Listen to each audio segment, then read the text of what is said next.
Hello, my lost people of the internet. Harry Potter. We all know Harry Potter.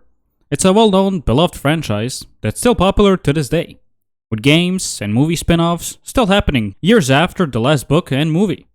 Even though maybe people involved with them aren't the most liked right now. And with that fame, of course, comes a lot of jokes, parodies, people referencing it in other media to poke fun of it all. Normal stuff. The one parody we are going to check out today is called Harry Potter and the Magic Pen. And calling this a parody of Harry Potter already feels like I'm lying to you, but you will know what that means in just a second. So, let's check it out.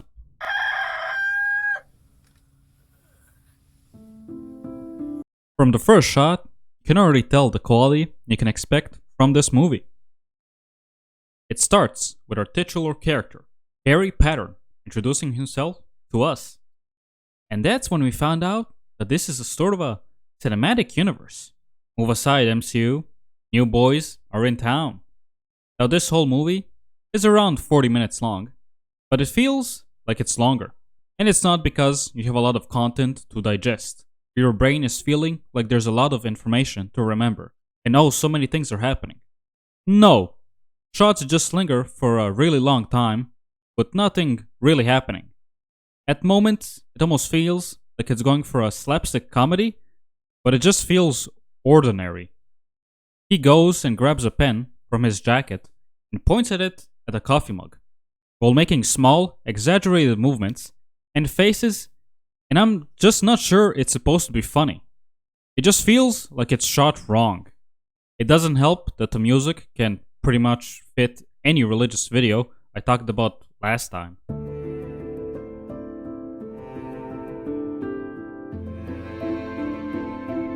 Now, our friend Harry here is a bit bummed out about always having to follow other people's scripts and wants to tell stories of his own.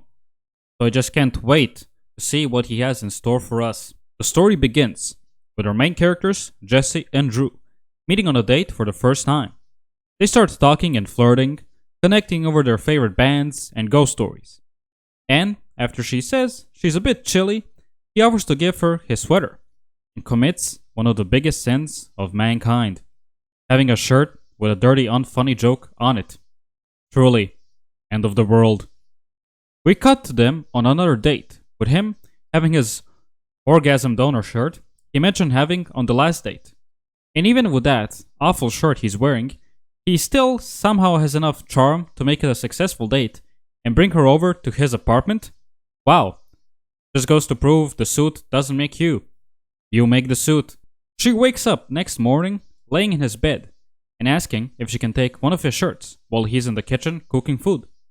And that's when she finds out that not one, not two, but all of the shirts that he owns have a dirty joke on them, and does what any sane person would do, and runs away. Jesse? I forgot I have a thing at work. I gotta go. She reconvenes with her friends to explain all that has happened. And this is where we find out that Jessie kinda has a thing for leaving men when she finds a little quirk she doesn't like about them. Are you sure this isn't another classic Jesse move where you find the flaw in an otherwise perfect guy? And her friends are trying to stop her from doing this again, mentioning how he's a doctor and helps uninsured kids, and they both like the same band. Wow, so many things. So, he does the impossible.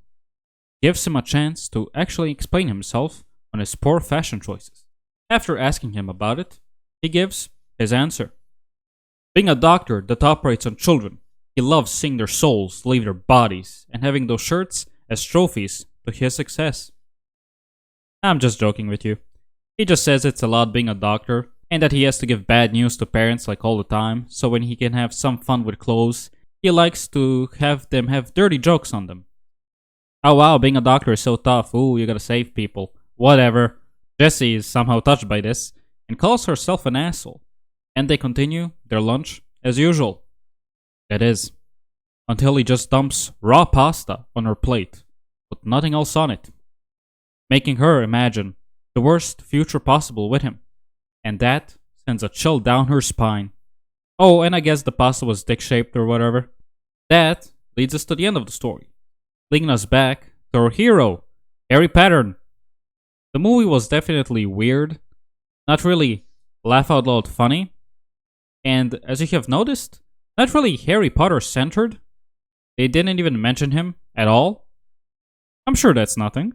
Now that we are back following him, I'm sure everything is going to set itself back on the right track. He begins to explain that all of his days are the same, with the only difference being the different dog barks at him every day. And I think that's the joke here, but I'm not sure.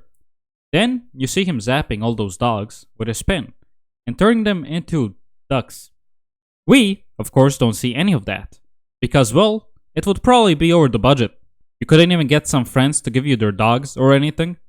Just telling us this joke and then not showing it won't make anyone laugh.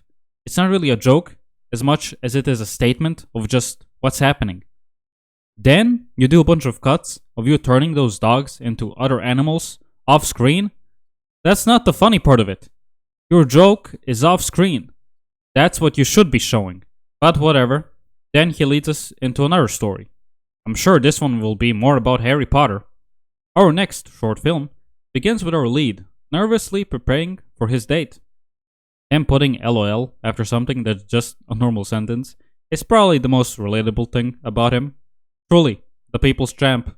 He starts chatting with the waitress, and we find out he's a philosophy major, and even worse, named Gareth. And we find out she also has a strong interest in philosophy. You see a bit of a spark between them. But Stephanie, his date, shows up. He asks her what she studies. After learning she's an environmental student, I can say it, at the same university he is, he mentions he's studying philosophy. And her reaction is really interesting. First year too, just like you.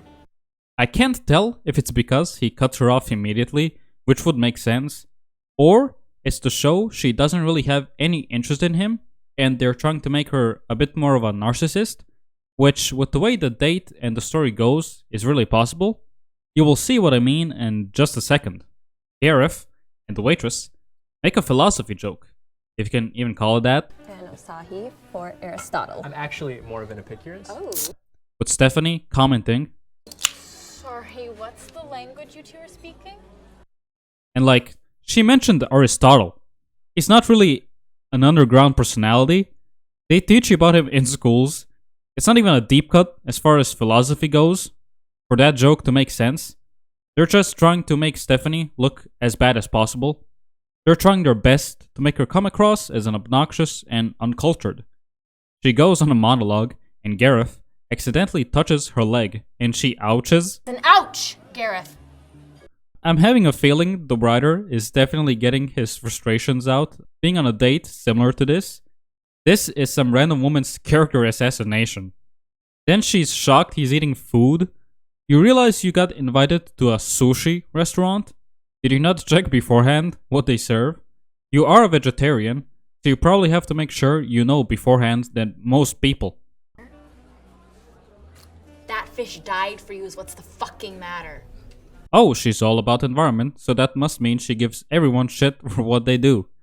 That date the writer had must have been horrible. It, of course, goes wrong, and she leaves, but not before mentioning he had a chance for hot anal sex or something. Who cares? Him and the waitress have another cute scene where they connect.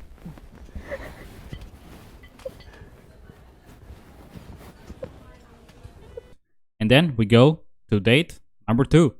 Him and the waitress talk even more this time, and she somehow managed to convince her parents to let her apply for philosophy in a day. Last time she mentioned they're very opposed to it, but I guess not that much if they crumbled in less than a day. Alexandra comes into the picture, and she's completely different to his last date. She's very cheerful and actually very into him.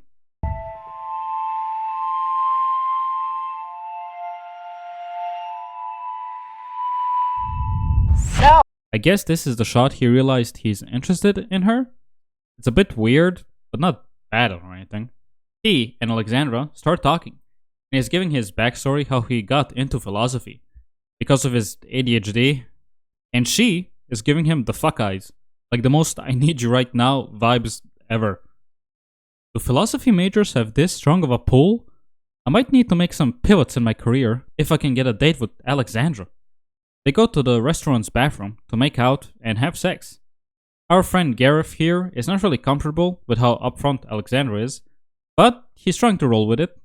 They get walked in by the waitress though. How awkward. I'm so sorry. I'll leave you to be. I love how she's apologizing to them. They are trying to fuck in your bathroom. You can't kick them out, you know? It's not really legal for them to do it in that bathroom. I guess this tanks the date, and we go to the final girl. Brother, how are you still allowed in this place? You tried to fuck in it.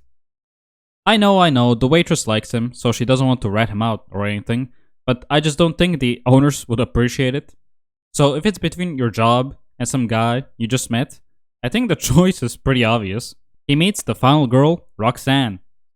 Seriously, how does a philosophy major have this much riz? He finally has a good rival to his ADHD. When she starts talking, you can just see him tune out and stop caring. Of course, that's because he realized he's into the waitress, but it's just funny to think that every time a girl speaks to him, he just zones out or interrupts her so he can talk, and then just say it's because of his ADHD. He stops the date, of course, and leaves her. On his way out, he passes the waitress, and they look lovingly in each other's eyes. And I'm just thinking, would she still like him after all this?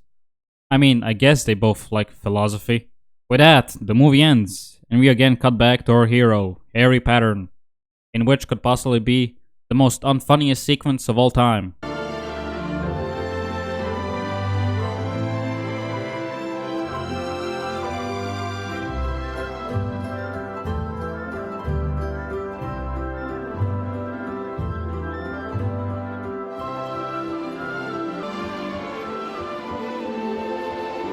Genuinely impressive.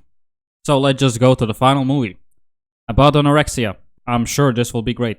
I'm not going to comment on this one too much, because, well, the topic is pretty sensitive, and I don't have much experience with it to make some mind-blowing commentary that would add a whole bunch. So it's going to be a bit shorter than the rest. Because I just live in a shitty room I found on Craigslist in this house owned by a creepy old dude who looks like he wants to rape me or eat me with a glass of Chianti. This is just Logan Roy in an alternative timeline. So it's totally acceptable to be poor and spottily employed at 24, 25, okay, 26 to 36. It's probably a good thing I've had to struggle so much. You know, it makes me a richer actor, builds character. I think this is the only joke I enjoyed in this whole experience. It sucks because I'm 5'8.25". 5'8", you say? You are so lucky to be single. You don't have someone checking on you every 5 minutes. Wow, what a bitch thing to say. Oh, it's so awful you don't have anyone that cares about your well-being, or loves you, or wants to spend the rest of their life with you. What a horrible friend. So, have you gotten a job yet? I know you're still doing the acting thing, but I mean like a job?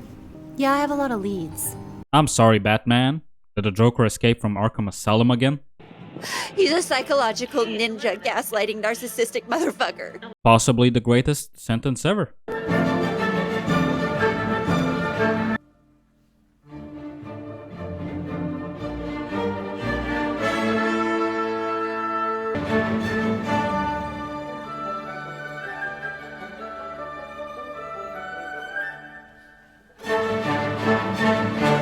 Just a box of cold pizza, chips, and a dream. And with that, the final movie is over. And we see Voldemort on the toilet. Great. Now we get to talk about how this movie isn't about Harry Potter at all. This is just a compilation of short movies together, with scenes in between them that sort of allude to Harry Potter, and are by far the worst part of it. This is supposed to be a comedy, right? All the short movies are, and yet none of them are. I know, comedy is subjective, but my god, this is bad. They all feel like they're badly made Black Mirror episodes. I don't know if you're aware, that show already has a lot of bad episodes. So this being worse is kind of impressive. At first I thought, oh, maybe they couldn't get any money to make these movies, so they lied they were doing a parody of Harry Potter, so they included these bits so it isn't technically a lie? But no, all of these short movies are shot years before. This last one is from 2018. I guess they are friends or just have the rights to it, so it somehow became this.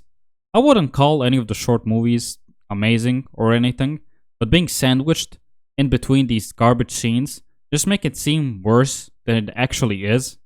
The movie it just ends. It doesn't really say or do anything important at the end. It's just over. I guess the lesson of the movie is don't date men and liberal women, or just don't go on blind dates in general, I suppose. Oh god, seeing the end credits of people just having fun shooting the first movie just make me feel like an asshole.